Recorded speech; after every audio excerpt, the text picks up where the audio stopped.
Olimpiade Tokyo 2020. Waktu baru mulai, sempat viral juga. Tempat tidurnya yang terbuat dari kardus, yang katanya diklaim mampu menahan berat sampai 200 kilo. Memangnya tempat tidur kardus bisa tahan sekuat itu? Kenapa sih kok pakainya kardus?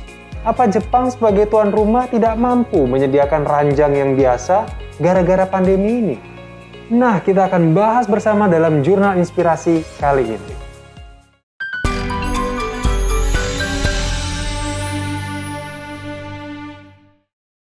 Sebelum lanjut, jangan lupa untuk subscribe channel kami untuk yang belum subscribe, supaya Anda tidak ketinggalan informasi inspiratif seputar bisnis dan juga berita terhangat industri plastik. Untuk yang sudah subscribe, terima kasih untuk selalu mendukung channel ini. Kembali ke topik utama kita ya, Olimpiade Tokyo 2020 yang ngaret ke 2021 ini gara-gara pandemi. Banyak orang dan termasuk para atletnya juga sempat heran waktu dengar kalau tempat tidur yang disiapkan untuk mereka terbuat dari kardus. Memangnya kuat nahan berat badan para atlet yang ikutan Olimpiade? Apalagi atlet-atlet angkat beban yang badannya besar-besar. Kalau kata Takashi Kitajima, General Manager dari Athletes Village Jepang, ranjang-ranjang ini bisa menahan beban hingga 200 kilo dan lebih kuat dari ranjang kayu, katanya. Bener nggak sih klaim ini? Nah, sudah banyak atlet yang sudah mencoba menjebolkan ranjang kardus ini. Dan luar biasanya tidak ada yang berhasil. Ada yang bahkan coba melompat rame-rame di atas ranjang ini. Dan ranjang kardus ini baru sukses rusak saat 9 orang atlet melompat bersamaan di atasnya. Luar biasa kokoh sekali bahan kardus dan konstruksi yang digunakan untuk ranjang ini.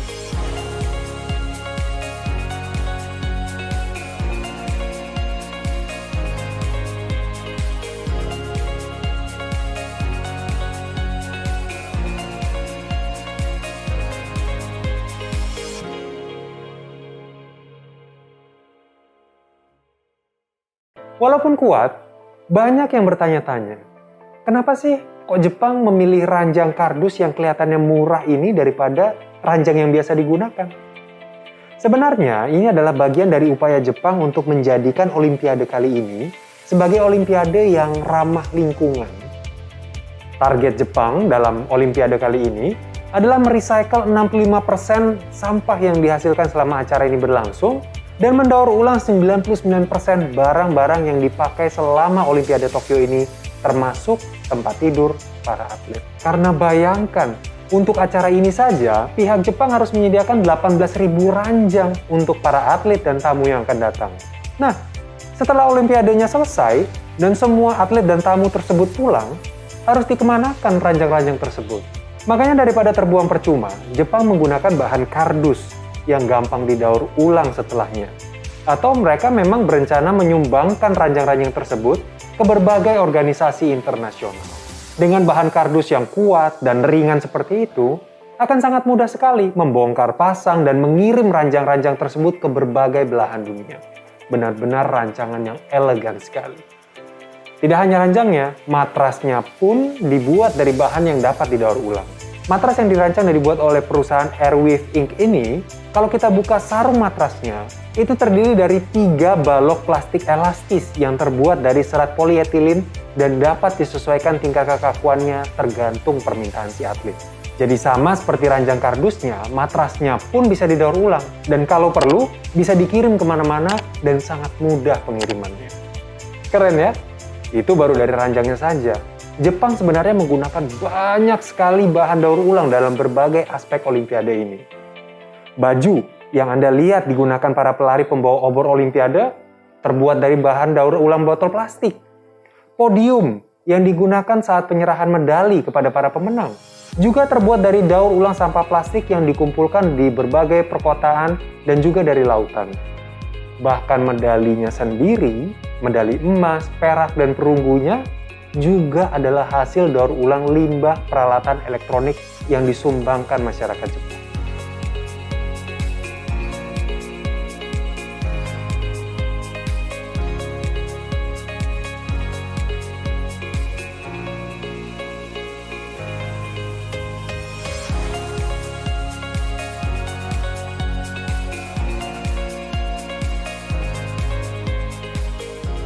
Termasuk medali yang diterima oleh Greysia Poli, duet ganda putri yang sukses menyabet emas di cabang badminton. Itu juga dibuat dari hasil daur ulang limbah elektronik. Memang, ada 5.000 medali yang harus disiapkan dan akan dibagikan. Semuanya berasal dari 80.000 ton limbah elektronik yang mencakup 6 juta perangkat handphone, kamera digital, laptop, dan masih banyak lagi.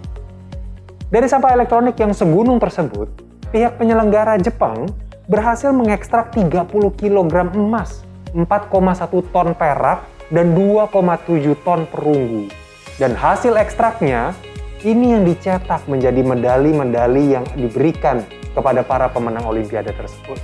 Nah, untuk podium yang akan digunakan saat upacara penyerahan medali, menarik ini.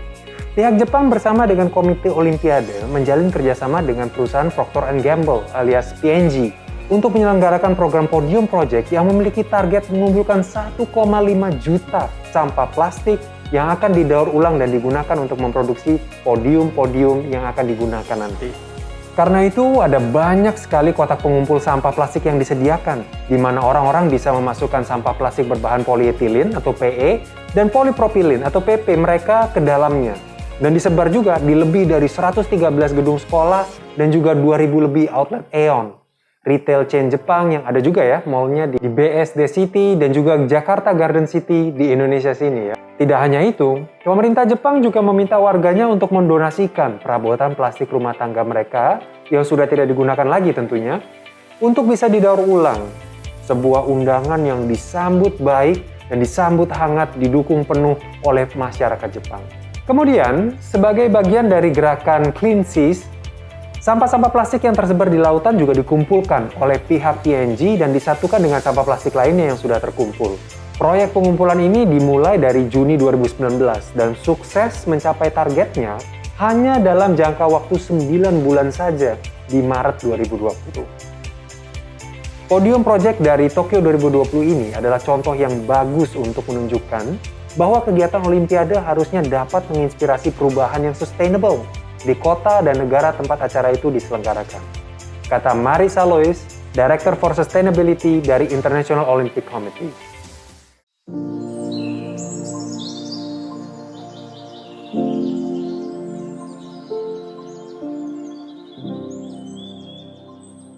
Madu asli memiliki banyak kandungan nutrisi yang sangat bermanfaat bagi kesehatan dan imunitas tubuh. Prima Plastinda bersama Madu Hutan Jambi mengadakan program hidup sehat mengajak sahabat dan rekan-rekan lainnya untuk mengkonsumsi madu lebah liar asli. Untuk mengikuti program hidup sehat ini dan cara memperoleh madu lebah liar asli, silakan cek di kontak bisnis atau Instagram Prima Plastinda. Sayangnya, tepat di bulan Maret 2020 itu juga, keputusan Olimpiade ini akan diundur keluar gara-gara pandemi yang merebak di sana, di Jepang. Walaupun begitu, proses daur ulang terus dilakukan untuk memproduksi barang-barang yang akan digunakan dalam Olimpiade tersebut, termasuk podiumnya, yang rancangan bentuknya akhirnya diumumkan juga pada Juni 2020 dan kemudian diproduksi dengan teknologi 3D printing, menggunakan bahan daur ulang sesuai dengan rencana.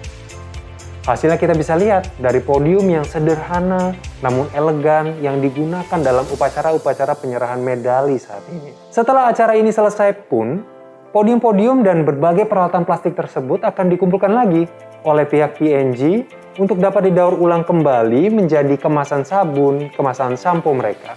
Benar-benar komitmen yang luar biasa dari Jepang sebagai penyelenggara untuk membuat Olimpiade yang dilangsungkan di masa pandemi ini menjadi Olimpiade paling ramah lingkungan yang pernah ada. Bagaimana menurut Sobat Prima Plastinda tentang Olimpiade ini? Bagaimana juga pendapat Anda tentang upaya Jepang untuk menjadikannya sangat-sangat ramah lingkungan?